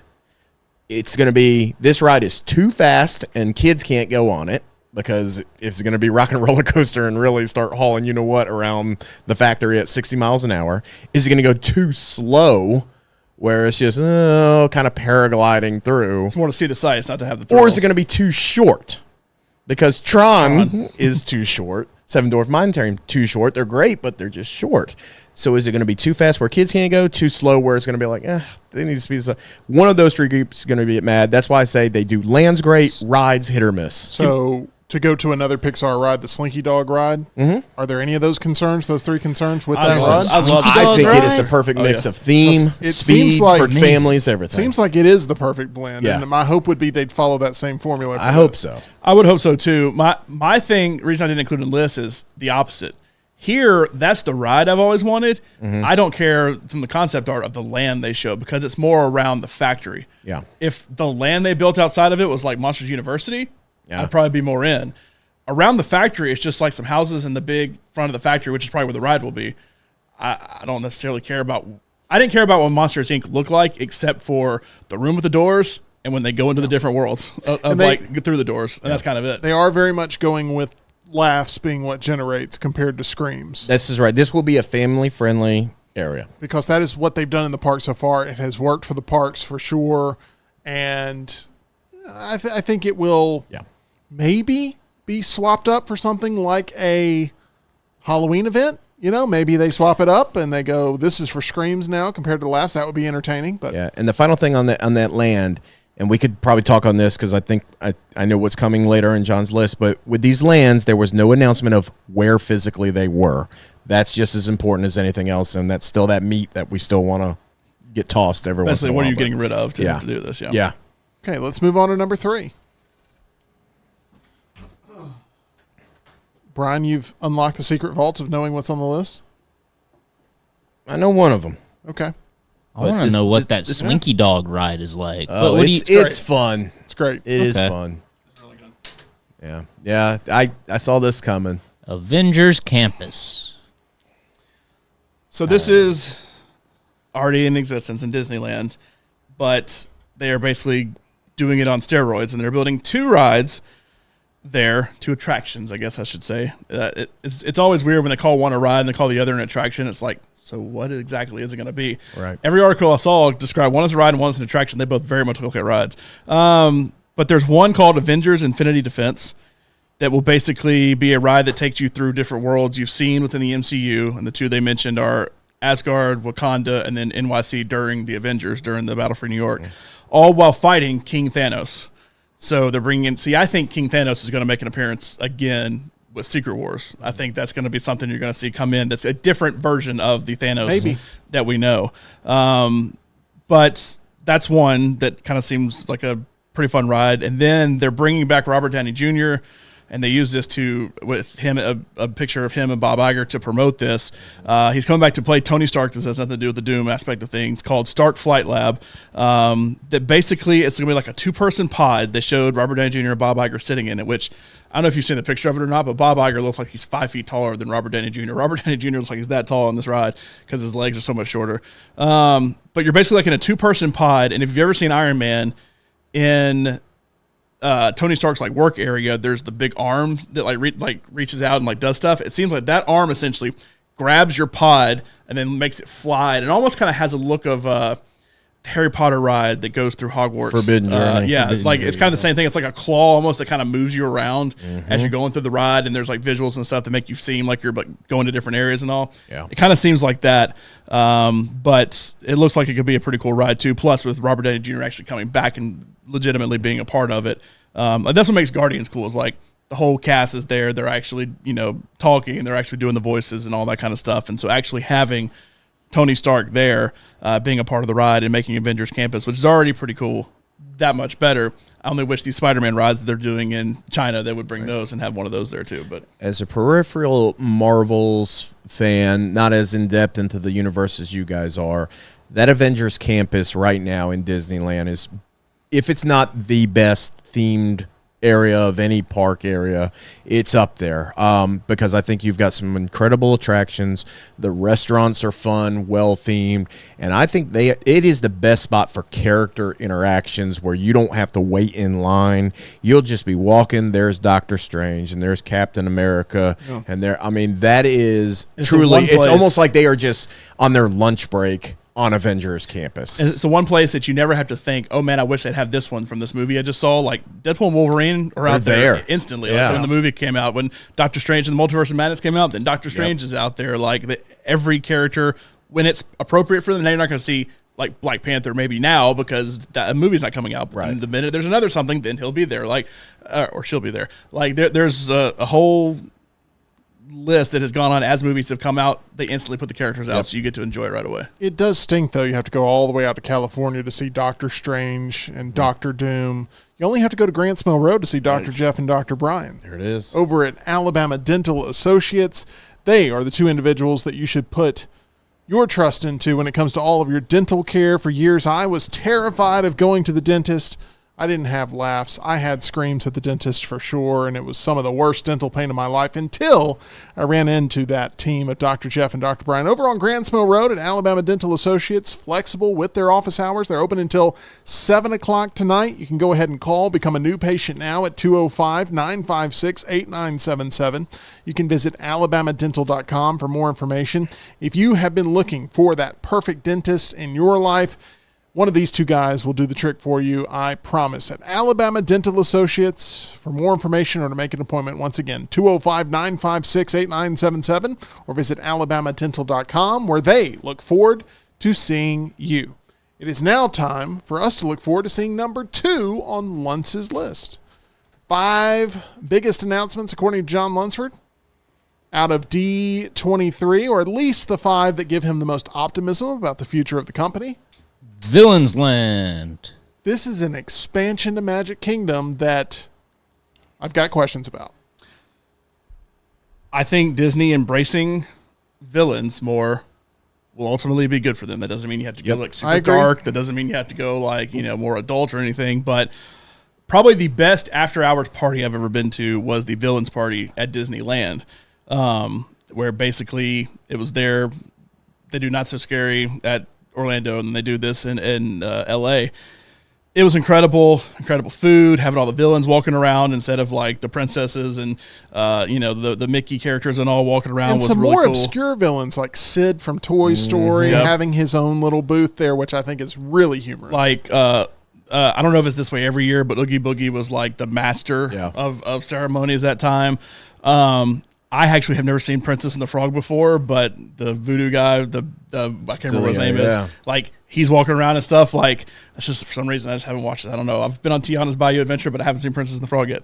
But I just think embracing that aspect of things is going to be really, really good. And of course, with villains, you can bring in all these new properties you have as well. I don't think that they will as much. I think they'll focus more on actual Disney villains. But the concept art for it looks no way they can actually make it look like this because it's all this like big scary mountains and everything. And you can see in the back there's like a roller coaster that's kind of a Maleficent looking roller coaster with like dragons and stuff that could be really cool. This is one of those from concept to reality. I'm very interested to see that if it's even remotely close, because it's kind of like Epic Universe. If Epic Universe is even remotely close to some of the renderings and stuff they had, it could be incredible. Same with this too. Let me ask you, based on your expertise, Brian, Justin's question here. He says, is the earliest we'd see Villains Land in real life, what would it be, 2030? Earlier than that, Justin, so you're good, man. I refuse to believe that I will be 46 years old enjoying my first villain experience.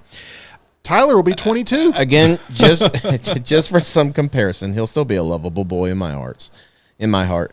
Just for comparison, 2015 D3 convention, Bob Iger name drops a Star Wars land. It's coming. 2019, it opens its door. And that was, you had to create a whole lot of things for Star Wars. Villains, I don't think you have to do as much as Star Wars. So let's say in 2 years, we're going to get a little bit more information about ride names and all that. Maybe in 4 years. So let's say LA Olympics 2028, Tom Cruise and Snoop going to be doing their thing, and we're all going to be enjoying Villains Land. Now, with the concept art, like John was talking about, exactly. On a photograph or whatever, it's cool with a black sky and, like green clouds and smoke and all that. What is it going to look like, and how's it going to translate to a sunny Orlando day when it's 98 degrees? It's going to be tough to make it intimidating unless you put it in like an all-enclosed environment. Yeah. But I do think that you'll have 1 or 2 rides. That'll be great. Again, where does this start in relative to the parks that we know? There's rumors, maybe even now confirmation by the time this is filming, you're getting rid of 2 Disney iconic attractions to start getting ready for this. And that's only Tom Sawyer Island and the riverboat. But I don't think anybody in this room is heartbroken over either of those because the last time you even thought about a riverboat was last year in Montgomery, Alabama. Yeah. Yeah. You're not wrong. That's right. If the Haunted Mansion serves as kind of your gateway to Villains Land, love it. It's a natural fit. Yep. Let's go. It just fits in perfectly with that. Yeah. Who's the villain? What's the ride? Is it going to be just a Maleficent thing? Are you going to be like riding through the different village, like kind of like a motorized version of the scene in Fantasmic? A lot of questions here. Very cool concept. It got the biggest ovation, biggest reaction of the night when it was announced. But there's a lot to be discussed about that one. Definitely. I think Villains Land gives you a good opportunity to bring back like older Disney properties that were kind of dark and forgotten, like a Black Cauldron. And I also think House of Mouse would do well in Villains Land too. You could do a lot. Excuse me. You could do a lot, but there's only so much you could use of Captain Hook. There's a Peter Pan ride. There's only so much you could use of Gaston, and he's got his own tavern. So some of those like high-end villains that we grew up with and have always been iconic, who is really left? Can you do a Cruella de Vil ride through I think London? We go with the type things. We go with the villain from Fern Gully. I think that's where we go next. Well, that is the billion-dollar franchise we were talking about. I love Fern Gully. Okay. Good. Yeah. Okay. I haven't seen Fern Gully in 30 years. Sorry. But the tease like tagline for it said, "Be prepared, you poor unfortunate souls," which makes everything I've seen has been like, well, that Scar and Ursula that you could build, a Lion King something there, and then you already have an Ursula animatronic. You already have a Little Mermaid, but I do hope at least, like I said, one of the coolest things was like the picture opportunities with villains. That then there's a lot of, and I know you can go take a picture with like Kylo Ren, with Star Wars and stuff like that. But like for these old school villains, I feel like that's not as readily available as all the heroes and princesses and all are. That there's more opportunities like that, at least, that would be pretty cool for kids. See, that's where a House of Mouse themed dining area would come in handy. That would be cool, Tyler. You're right on that one, lovable. When we talk about food options in the parks, okay, if we were to rank the 4 parks based on available food and its quality, number one would be Epcot, no doubt, right? If we're talking about the 4 parks in by Orlando. default, because I think by default, because you could just try from around the world and the food and wine festivals, all that.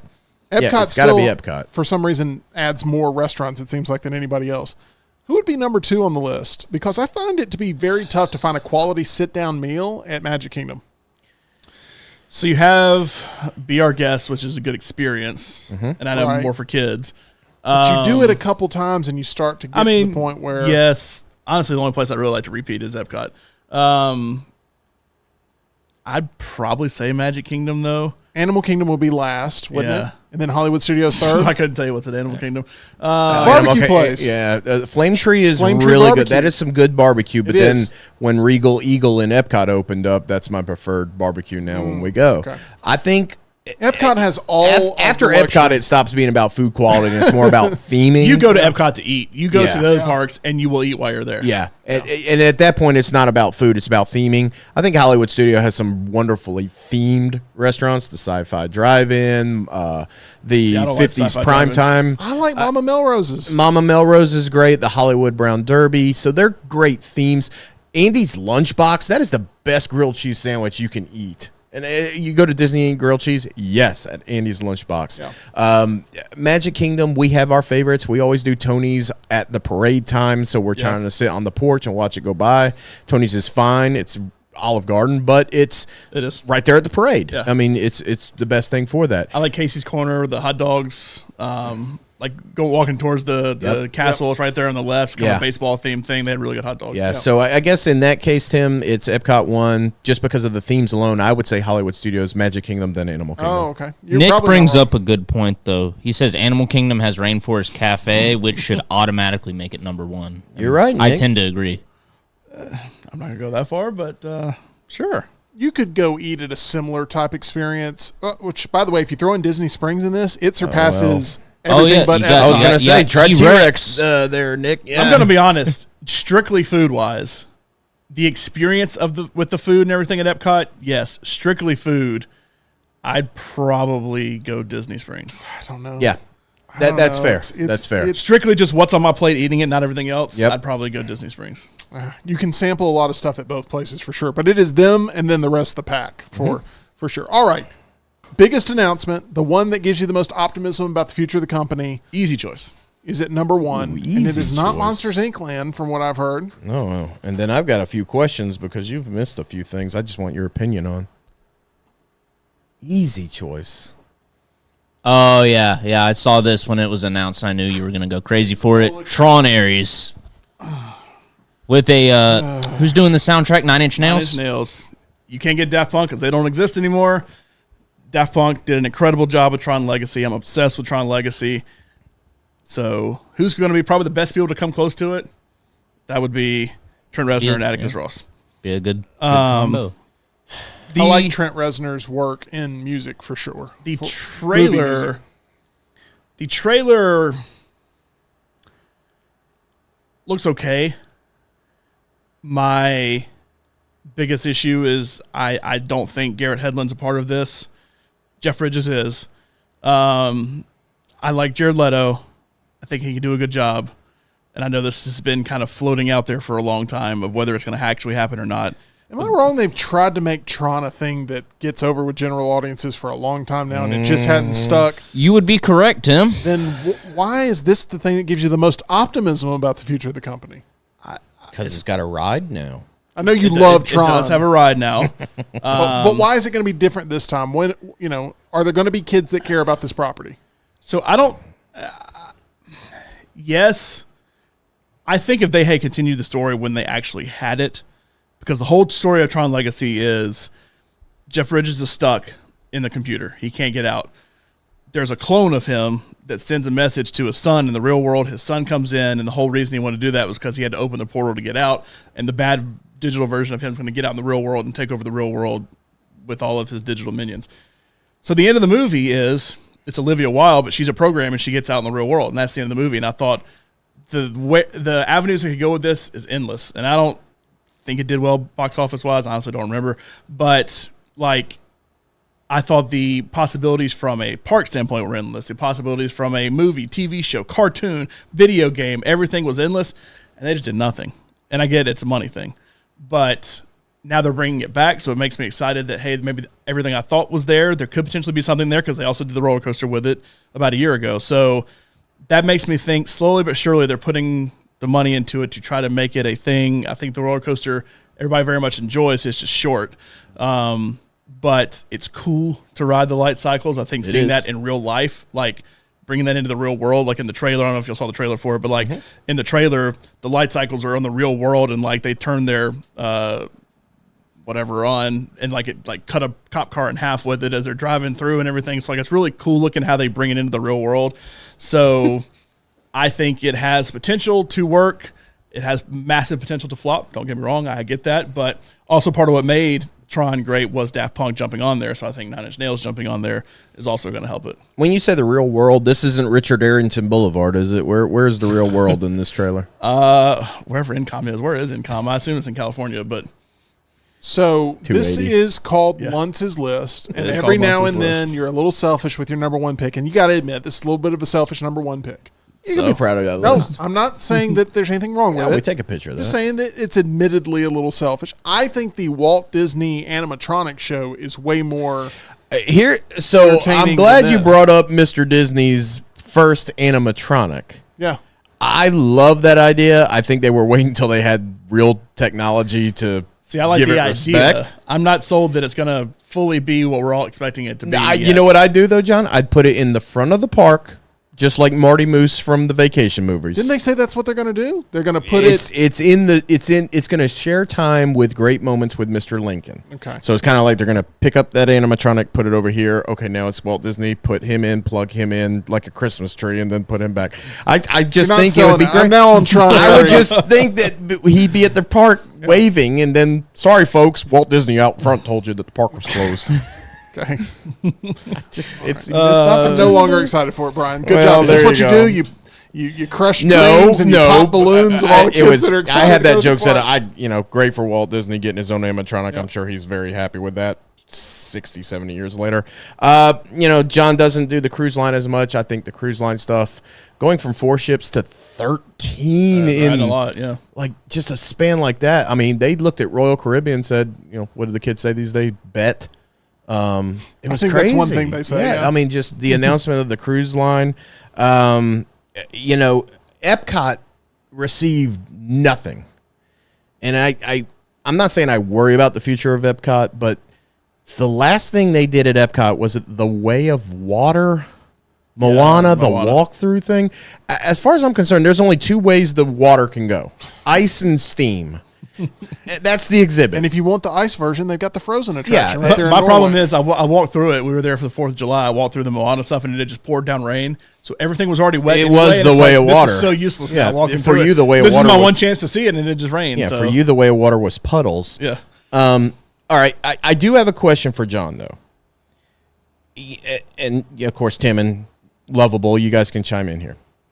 Do you think there will ever be a time when they create a truly original attraction like they had to do back in the day with the Haunted Mansion, Jungle Cruise, Pirates? They had to create those stories, those soundtracks, those characters. No.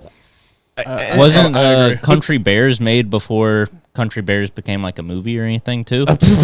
Yeah, for 30 years, maybe even longer. All right. They used to make movies off their attractions. Now they make attractions off their movies. And that's what I'm trying to say is I think it just shows how brilliant those original Imagineers were to create story, like you said, attractions that movies could be based off. Then now we do them in reverse. There will never be another one, and that's kind of the other problem is kind of sad. But since that time, they have acquired Pixar, yes, which half the stuff is based off of, Star Wars, which a good chunk of the stuff is based off of, and Marvel, which now a lot of stuff is going to end up being based off of. 3 gigantic acquisitions that really make up the vast majority of stuff that they do. That's right. I mean, outside of Disney Animation, which they're still just making sequels to the few things that they made that worked, I mean, there's not a lot of original stuff necessarily coming out from strictly Disney, because Pixar was something that they bought from Apple, and of course Star Wars, Lucasfilm, and Marvel. So that's what they're basing all their stuff off of. Why should Disney fans be more optimistic today than maybe they were a week ago after this big D23 panel, in your opinion, Brian? I'll tell you what it was, and this speaks to my real world. The marketing, the presentation. I've watched a lot of the vloggers and all that Disney experts say, when you paid to go to the D23 this year at the Honda Center, it was a show. You paid for a concert, you paid for presentations, cameo appearances, and all that. And if Josh didn't solidify himself as the future CEO of the company, I don't know what will, because tomorrow was amazing at just the way he just seamlessly transitioned into the different things, doing the perfect job of hype man, yet doing a little bit of kind of the TED Talk. It was just a perfect blend of things. So I think that alone shows they've got the customer in mind again.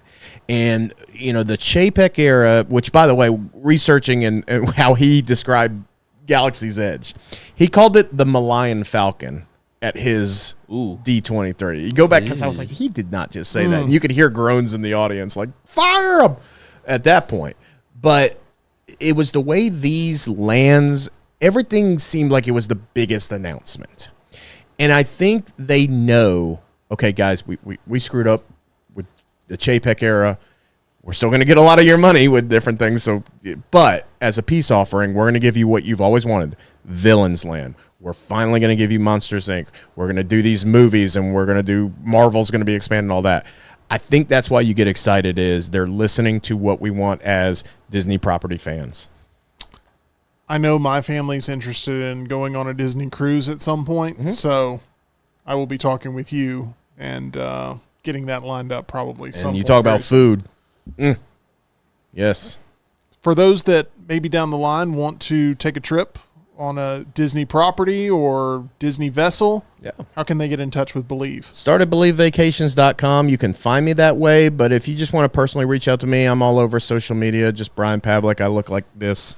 Or find John, Tim, and just say, are they friends with Pavlik, and I'll go from there. But you can also just email me, and we'll just say that it is B.A. Brian Andrew, B.A. Pavlik. That is Pavlik, not Pavlov, Pavlick at gmail.com. And, I'm happy to just share some expertise or even get you to somebody who you want to work with. I just love talking Disney, and I appreciate you guys giving me the opportunity not only to just hang out with y'all as friends again, but promote the brand. Absolutely. And, John, whether you love them, whether you hate them, Disney controls the media narrative right now. They are dominating the box office, and they are dominating park expansion in a way that Universal's been on their heels here for a hot minute, but they were able to retort with something that has gotten people pretty excited this past weekend. So we appreciate you going through your Lunch's list of all these different developments and catching us up on maybe some things that we missed.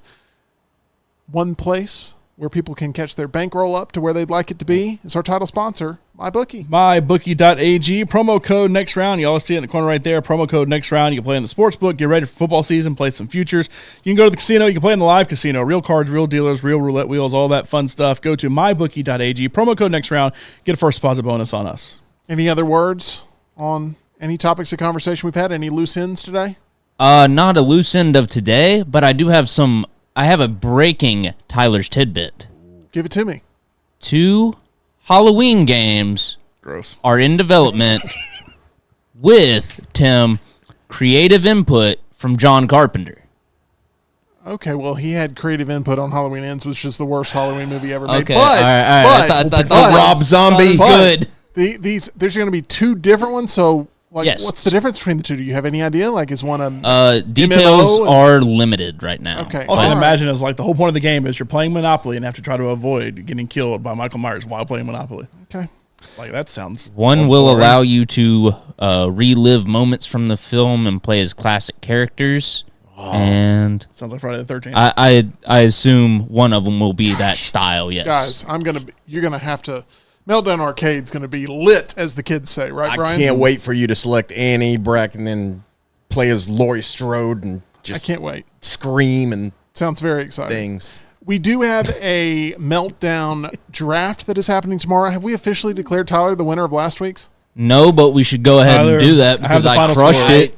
Tyler The did final well. scores. Tyler got first place with 34. I got second with 31. Tim got third with 29. EG 23. Rocky 18. Yeah. Okay, so there's clearly right. there were 3 clear, fan favorites there, I think. He would be hating if I'd try to do this.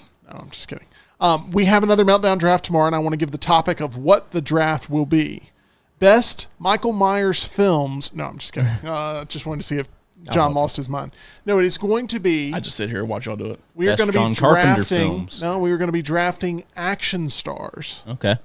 So we're looking for action stars. Now, this isn't you're drafting a team of action stars to take on the other team of action stars. This is very much you get the filmography of these actors and their action movies as a part of your argument for best action stars of all time.